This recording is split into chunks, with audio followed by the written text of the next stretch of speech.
dito sa aming likod, mga busi. Isa ring agaw pansin ng mga ibon. Nakita ko may mga ibon, ayun, ibon at saka dove. May nakita din akong dove doon. So, may ingay sila. Ngayon linapitan ko sila. Tumahimik yung ibon.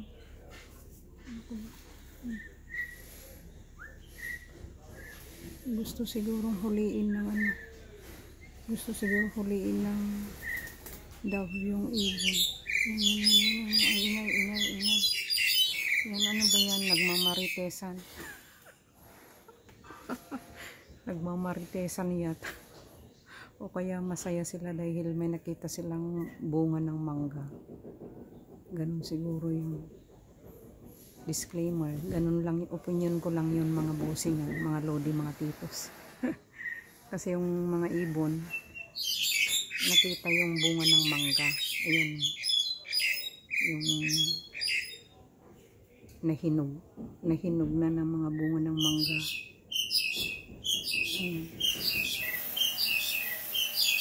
Parang take your share.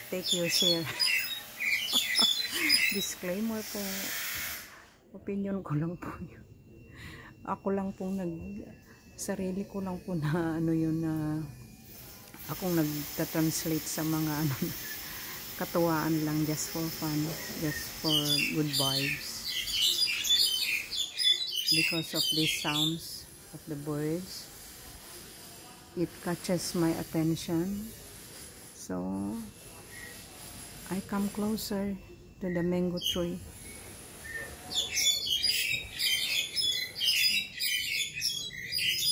Yeah.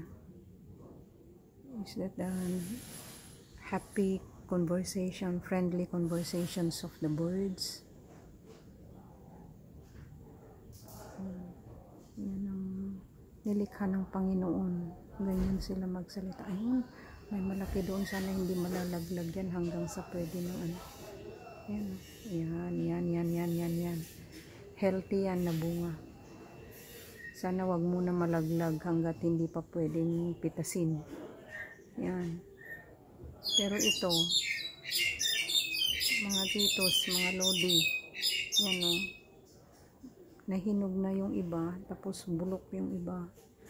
Kinakain ng ibon. Yan. Mga bossing, mga lodi, mga lalabs, friend, beshi. Agaw pansin yung friendly conversations ng mga ibon. Kaya yan. Nagsasampay ako, bigla silang nag-ingay. Ewan ko, tuwing nandito ako sa likod, nag-iingay sila, ganyan sila. Pero pag nasa loob naman ako, wala.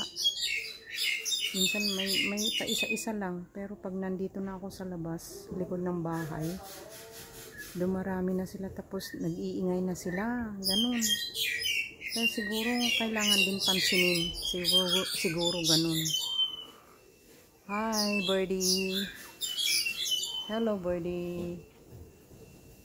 Si Aston Martin nandyan, nilagay dyan sa sulok. Yun si dove yun. Where is dove?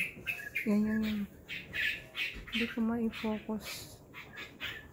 Yan kasi itong ano ko, mobile phone ko, hanggang ano, limited lang ang naano nito. Tiyaga muna. Ito lang muna, just for fun, just for good vibes. Yun, lumipad sila. Yun sila sa tuktok ng, sa bubong ng bahay. Kapit bahay. Yan. Dalawa sila. Siguro, couple. Yan. Bumalik doon.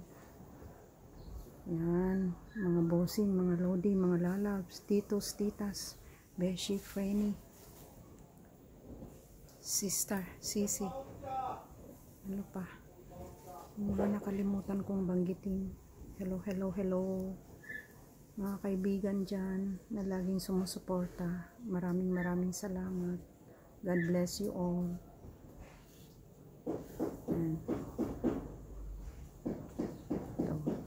Yan muna mga lalabs, mga bossing, mga loli, mga titos, ang aking may kukwento sa araw na ito dahil bigla silang nag-ingay habang nagsasampay ako ng ilabhan ko, mga ibon.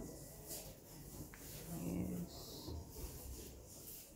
Ito meron din akong nakitang anong to, okra kaya, okrang bilog.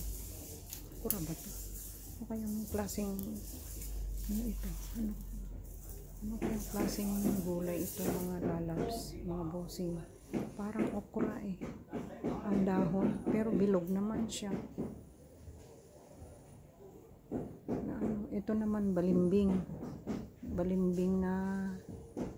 Balimbing tree. May mga bunga na siya. Nilagyan ni Lola ng ano. Yung may-ari, nilagyan niya ng supot-supot. Yan, isinupot niya yung mga bunga ng balimbing, star fruit. Kasi may mga ibon. Makatukain nga naman ng ibon. Yan. Pero hindi kaya hindi naman nasisira na binalot-balot ni Lola ng mga plastic. Ito yung sinasabi ko mga bossing. Bilog. Ano ba to? Prutas ba to? Vegetable. Ang dahon niya, dahon ng puno niya, parang dahon ng okra. Okra na halaman. Ayan, mga bossing, mga lalabs, mga lodies. Mga nasa paligid ko ngayon. See you next time again mga bossing, mga titos, mga lalabs. Ayan, ito yung balimbing star fruit. Yan siya. Kasi dito lang sa bakod namin, sa likod namin, nagtanim si Lola, yung kapitbahay namin, nagtanim ng star fruit. Pero unti-unti niyang tinitigpasan ng mga sanga dahil pag bumagyo, delikado. Pag may bagyo, delikado yan. Pag lumaki yan, yumabong yan. Tapos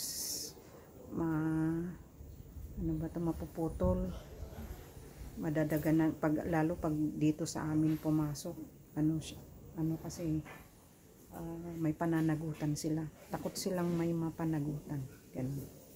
Ganun po sila. Mga lodi, mga titos, mga titas sumunod sa batas. Yan yung prutas, vegetable na bilog. Okra na bilog. Yan. Okra na bilog. Huwag tutulog-tulog. Ba, baby, bubu. Bye-bye, mga lodi, mga lalabs, titos, bossing, beshi, frenny.